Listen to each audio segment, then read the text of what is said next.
Welcome to JH.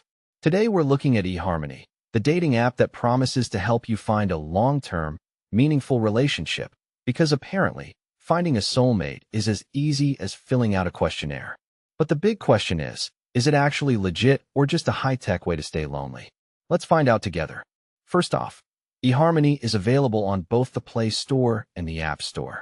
That's always a good sign since it means the app has passed the basic "don't steal everyone's data" checks from Google and Apple. It's safe to download and accessible to everyone, which definitely builds some trust. They also make it surprisingly easy to get help, providing an email, a phone number, and even a physical address.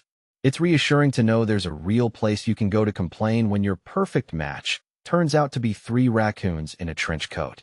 Their social media presence is also quite active across Facebook, Instagram, and YouTube. Staying active online shows they care about engagement, or at least about maintaining a glossy brand image. As for the person behind the curtain, I did some digging and found CEO Neil Warren on LinkedIn.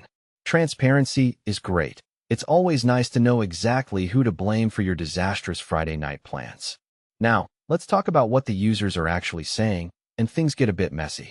The app has a 2.7-star rating on the Play Store, which isn't exactly a glowing endorsement.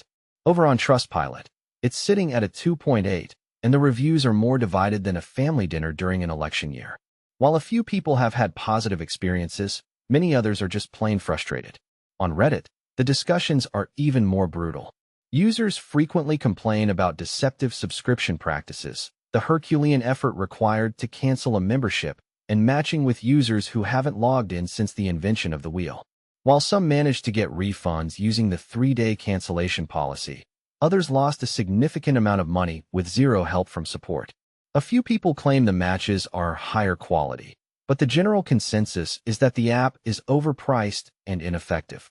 So, what's the final verdict? Eharmony is definitely a legitimate business. It's safe to use, has a real support system, and a solid online presence. However, the low ratings and constant complaints about billing suggest it might not provide the best value for your money, unless you enjoy paying premium prices for a headache. That's it for today's review. If you found this helpful, don't forget to like, share, and subscribe. Let me know in the comments. Have you tried Eharmony, or are you still happily avoiding it?